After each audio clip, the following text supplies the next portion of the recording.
এই সময়টা যদি আপনারা লক্ষ্য না দেন তাহলে কিন্তু মহা বিপদ। কারণ বাদাম গাছ দেখছেন খুব সুন্দর, আর এই গাছের বয়স প্রায় 60 দিন পার হতে চলেছে।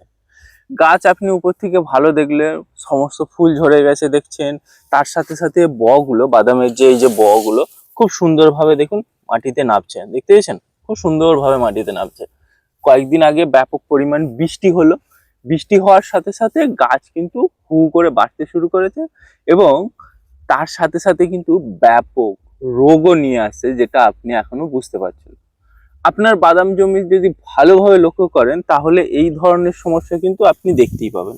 দেখুন এখানে একটা গাছ দেখাচ্ছি, গাছের গোড়া আস্তে আস্তে দেখুন কালো হয়ে গেছে, দেখতে পেয়েছেন? এই দেখুন গাছের গোড়া আস্তে আস্তে কালো হচ্ছে, এবং এক একটা গাছ এরকম ঝিমাচ্ছে। এই দেখুন এখানে একটা গাছ দেখতে পেয়েছেন, গোড়া আস্তে আস্তে এই যে কালো হচ্ছে, গোড়া ঝিমাচ্ছে। এটা হচ্ছে বাদাম চাষের সবচেয়ে মারাত্মক রোগ, কারণ এই সময় গাছ প্রচুর পরিমাণে বেড়ে যায়, আমরা উপর দিক থেকে অতটা লক্ষ্য দিতে পারি না, আর যার ফলে এই রোগটা ছড়িয়ে যায়। আর এই রোগটা আস্তে আস্তে ছড়াতে ছড়াতে এই একটা গাছ থেকে আরেকটা গাছ পর পর গাছগুলোকে নষ্ট করে। যখন আপনার বাদাম পুষ্টি হতে শুরু করবে, মানে গাছগুলো বড় হয়ে যাবে এবং বাদাম পুষ্টি হতে শুরু করবে উবরণার মুখে, তখন যখন গাছটা ধরে আপনি টানবেন দেখবেন গোড়া ছিঁড়ে রয়ে গেছে, বাদাম ছিঁড়ে রয়ে যাচ্ছে। এই ধরনের নানান সমস্যা কিন্তু আপনি দেখতে পাবেন। আর আপনার জমিতে যদি জল দাঁড়িয়ে থাকে কয়েকদিন বৃষ্টির ফলে, তাহলেও কিন্তু এই ধরনের সমস্যা আপনিও দেখতে পাচ্ছেন। ঠিক এই অবস্থায় এই ধরনের যখন রোগ দেখতে পাবেন, তখন কিন্তু আরেকটা রোগের সমস্যা আপনারা দেখতে পান, যেটা বাদামের যে ভেতরের যে দানাটা হয় সেটা পচতে শুরু করে, মানে পচে যায়। আপনারা যখন উবড়াবেন দেখবেন ভেতরে মাটি হয়ে গেছে বা কালো হয়ে পচে গেছে। এই ধরনের সমস্যা কিন্তু এই বছর ব্যাপক পরিমাণ দেখা যাবে। এই অবস্থায় আপনারা কি করবেন? প্রথম কাজ হলো আপনার জমিকে ভালো করে পরিদর্শন করুন। জমিতে জল জমে আছে কিনা, সেটাকে কোনোভাবে বের করা যায় কিনা সেইটা লক্ষ্য করুন। এবং জমি যত তাড়াতাড়ি শুকিয়ে যাবে ততটাই ভালো, কারণ গাছ প্রচণ্ড চাপ হয়ে রয়েছে, তাহলে তলার মাটি কিন্তু শুকাচ্ছে না। আর এই বৃষ্টি কয়েকদিন হওয়ার পরে যখন এই গরম ওয়েদার চলছে, ওপরে ব্যাপক গরম কিন্তু মাটি ভ্যাপসা, মানে প্রচুর পরিমাণে ময়েশ্চার ছাড়তে শুরু করেছে, আর যার ফলে এই যে গাছগুলো যখন চেপে রয়েছে, এখানে ব্যাপক পরিমাণ কিন্তু ফাঙ্গাস যে জন্মানো বা ব্যাকটেরিয়া জন্মানোর যে ওয়েদার একদম পারফেক্ট তৈরি করে দিচ্ছে, যার ফলে এই রোগগুলো কিন্তু এবছর ব্যাপক পরিমাণে বিভিন্ন জমিতে দেখা যাচ্ছে। তাহলে আপনারা এর জন্য কি স্প্রে করবেন? আপনারা এইসব গাছগুলোতে প্যাক্লোবুটাজল বা পিজিআর হিসেবে আপনারা বাইরের ইগনাইটার্স বা হচ্ছে প্ল্যানোফিক্স এই ধরনের স্প্রে আপনারা করে ফেলেছেন, যেহেতু আপনার গাছের বয়স 60 থেকে 65 দিন পার হতে চললো। তারপরও এই যে ব্যাপক বৃষ্টি আর এর ফলে আপনার এই রোগগুলো দেখা যাচ্ছে, তাহলে আপনারা কি করবেন? এর জন্য আপনাদের যেটা করতে হবে, একটা ছত্রাকনাশকের এবং একটা ব্যাকটেরিয়া বা অ্যান্টিবায়োটিকের একটা সম্মিশ্রণ তৈরি করে আপনাদের কিন্তু গাছে স্প্রে করতে হবে, এবং ব্যাপক পরিমাণ জলের মাত্রায় স্প্রে করতে হবে।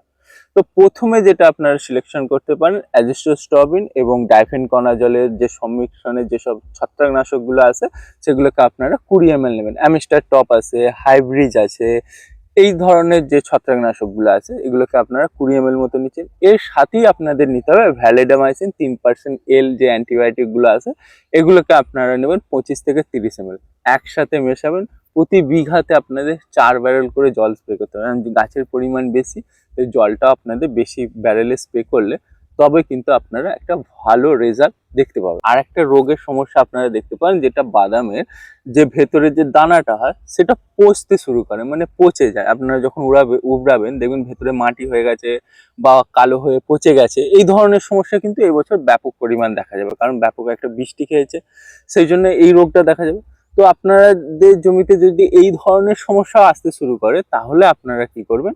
তাহলে সুমিটোমো কোম্পানির যে ওর্মি আছে, অর্থাৎ টিবুকনাজল আর তার সাথে ভ্যালিডামাইসিন মিশ্রণ আছে, এটাকে আপনারা নেবেন প্রায় 30 ml মতো।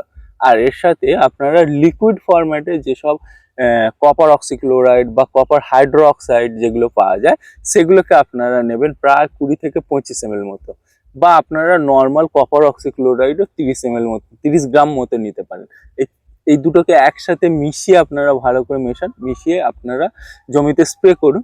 বিঘেতে প্রায় এরকম 4 ব্যারেল আপনাদের স্প্রে করতে হবে, তবেই কিন্তু আপনারা একটা ভালো রেজাল্ট দেখতে পাবেন। এবং ওই যে বাদামের যে পডের মধ্যে যে দানাগুলো পচে যায়, ওই সমস্যাটা আপনারা আর দেখতে পাবেন না।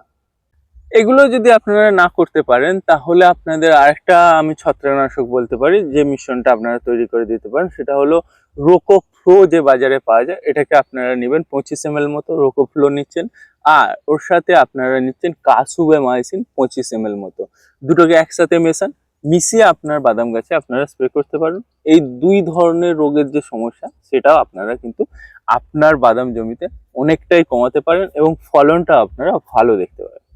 আশা করি আমি আপনাদের বোঝাতে পারলাম যে বাদামের 60 থেকে 65 দিন পার হয়ে গেলে আপনার বাদামে কি ধরনের রোগ আসে, আর যেটা নিয়ে আপনাদের ফলনটা অনেকটাই কমে যায়, আর তার জন্য আপনারা কি ধরনের স্প্রে করবেন, কি ধরনের ফাঙ্গিসাইড বা ব্যাকটেরিয়ানাশক চুজ করবেন, সেই সম্পর্কে আপনাদের একটা ধারণা দিলাম। এই সম্পর্কে যদি আরো কিছু জানতে হয় অবশ্যই কমেন্ট সেকশনে আপনারা কমেন্ট করতে পারেন, এবং আমাদের ফেসবুক যে গ্রুপ আছে সেখানেও আপনার সমস্যা নিয়ে পোস্ট করতে পারেন। আজ এই পর্যন্তই, আবার দেখা হচ্ছে পরবর্তী এক ভিডিও। ভালো থাকবেন এবং আপনার ফসলের যত্ন নেবেন।